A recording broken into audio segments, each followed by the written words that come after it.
Dear students, আজকেও আমি একটা দারুণ স্ট্রাকচার নিয়ে আসছি, ইংরেজি স্ট্রাকচার। ট্রান্সলেশনের মাধ্যমে সেই স্ট্রাকচারটা আমরা শিখবো। অসাধারণ অ্যাপ্লিকেশন, বুঝতে পারলে? আমরা ইমোশনটাকে ধরে ইংলিশ ট্রান্সলেশন করব। দেখো এখানে কি লিখেছি, দুটো পার্ট করা আছে যাতে করে জিনিসটা পুরো সুন্দরভাবে ক্লিয়ার হয়। দেখো, subject plus V1 plus object, এটা কোন কোন কিসের স্ট্রাকচার? এটা হচ্ছে কিসের স্ট্রাকচার? এটা সিম্পল প্রেজেন্ট টেন্সের structure. Subject plus V1 plus object, subject plus have oblique has plus to plus verb one, এটা কিসের স্ট্রাকচার? এটাও সিম্পল প্রেজেন্ট টেন্সেরই স্ট্রাকচার, কিন্তু এটা হ্যাভ ভার্বের, হ্যাভ ভার্ব দিয়ে এই স্ট্রাকচারটা তৈরি হচ্ছে।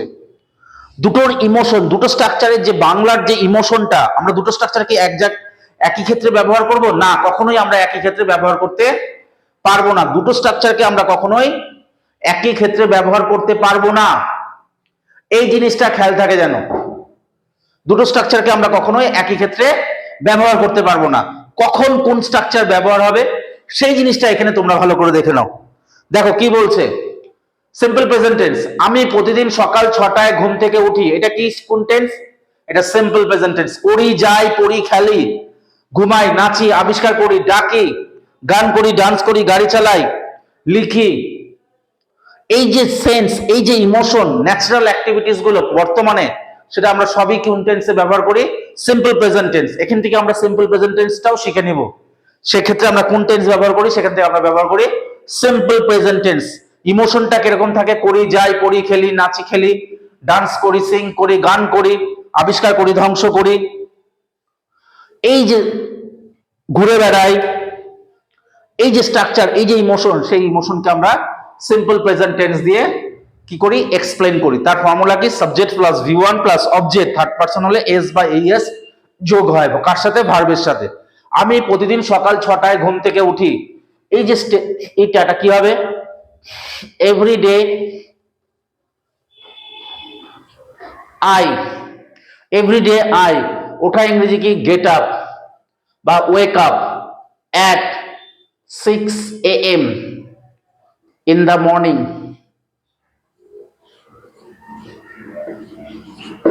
Every day I get up at 6 a.m. in the morning. এখানে in the morning না লিখলেও হবে, 6 a.m. লিখলে কি হয়ে যায়? সকালে বোঝায়। এবার এখানে কি বলা হয়েছে দেখো, এই স্ট্রাকচারের কম্পারেটিভ স্টাডি আমি এখানে করাচ্ছি, তাতে কি হবে? দুটো ইমোশন কি সহজে ক্লিয়ার করতে পারবে, জিনিসটা বুঝতে সুবিধা হবে। বুঝতে পারলে? পার্থক্য করে আমি বুঝাচ্ছি, ইমোশনটাকে বুঝাচ্ছি। দেখো, আমাকে প্রতিদিন সকাল 6টায় ঘুম থেকে উঠতে হয়, আমি উঠি, আমাকে উঠতে হয়, দুটোই কিন্তু সিম্পল প্রেজেন্ট টেন্সের স্ট্রাকচার, দুটোই কিন্তু সিম্পল প্রেজেন্ট টেন্সে আছে, ইমোশন কিন্তু সিম্পল প্রেজেন্ট টেন্সেই আছে। কিন্তু দেখো এখানকার যে ইমোশন, এখানে যে উঠি আর এদিকে কি হচ্ছে? উঠতে হয়, দুটার মধ্যে একটু পার্থক্য আছে। দেখো এখানে কি বলছে? উঠি, ন্যাচারাল, আমি প্রতিদিন সকালে উঠি, এটা একটা হ্যাবিচুয়াল অ্যাক্টিভিটি। আমাকে প্রতিদিন সকাল 6টায় ঘুম থেকে উঠতে হয়, উঠতে হয়, উঠি আর উঠতে হয় কি এক? না, উঠি আর উঠতে হয় কখনোই এক না, একটা হালকা ডিফারেন্স এখানে রাখা হয়েছে। দুটোর মধ্যে পার্থক্য কি?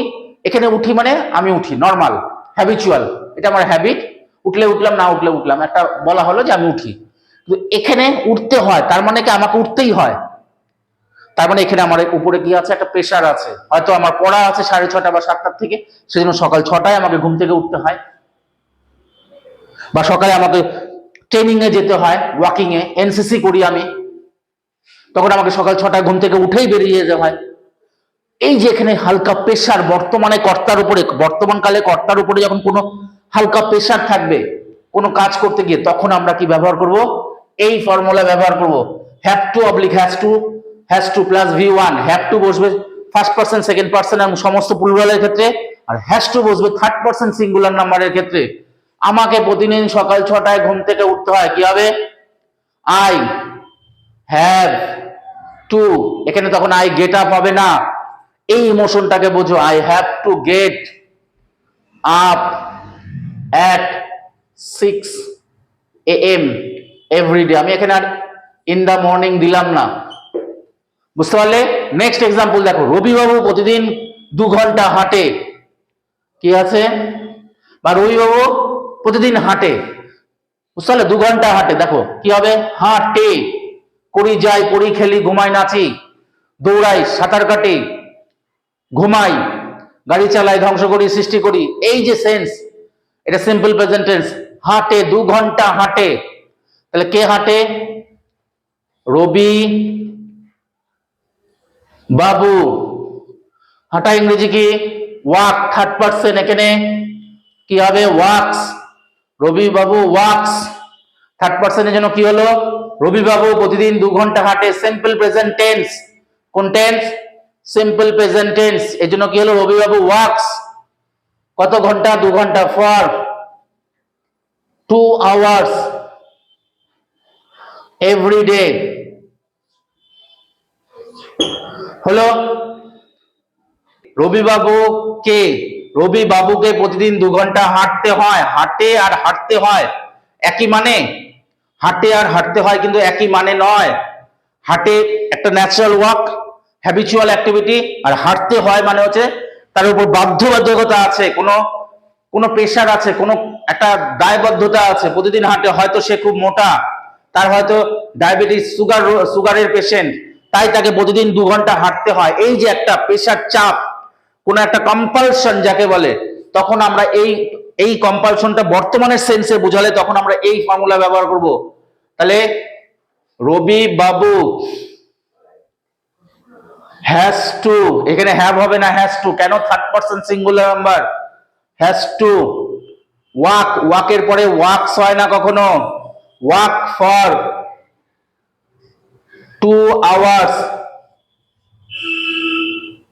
Every day. Robi babu has to walk for 2 hours every day. Clear হলো? নেক্সট এক্সাম্পল দেখো, কম্পারেটিভ স্টাডিতে নায়ক নায়িকেরা প্রতিদিন জিম করে বা এক্সারসাইজ করে হ্যাবিচুয়াল অ্যাক্টিভিটির মধ্যে চলে আসছে। তাহলে কি হবে? Heroes and heroines, heroes and heroine do exercise or gym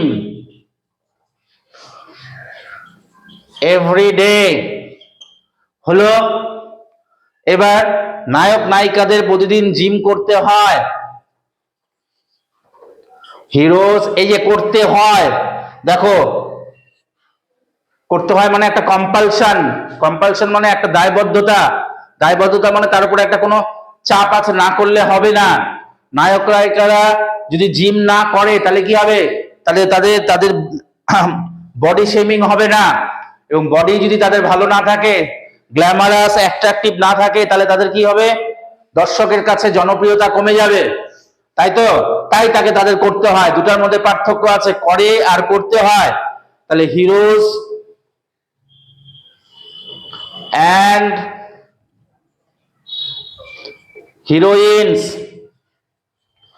have to do exercise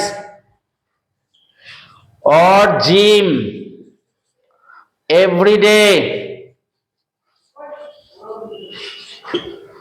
এই যে দেখো, দুটাকে আমি কিভাবে বুঝালাম বিষয়টাকে, দু রকমের ইমোশনটাকে একদম ক্লিয়ার করে দিলাম, দুটা পার্থক্য করে। কম্পারেটিভ স্টাডি বলে এটাকে। একটা কি হলো? Subject plus V1 plus object, simple present tense. আর একটা subject plus have oblique has plus to plus V1, এটাও সিম্পল প্রেজেন্ট টেন্স। কিন্তু এটা আছে, এটার ইমোশন এক থাকছে, এটার ইমোশন আরেকটা থাকছে। এই দুটো ইমোশনকে আমি ধরে সুন্দরভাবে বুঝালাম। আমি খেলি, সিম্পল প্রেজেন্ট টেন্স, আমাকে খেলতে হয়। কি হলো?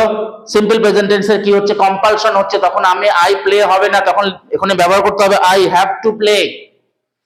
বুঝতে? সে খায়, সে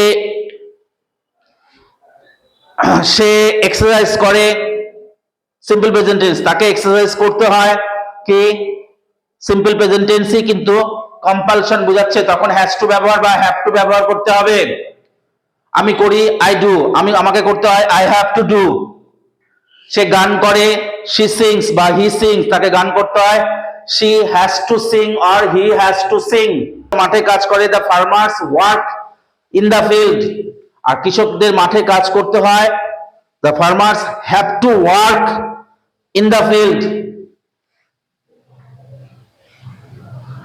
এই যে ইমোশন, এই ইমোশনটাকে ফলো করো আর অ্যাপ্লিকেশন স্ট্রাকচারটা দেখো, দুটাই ফলো করতে হবে।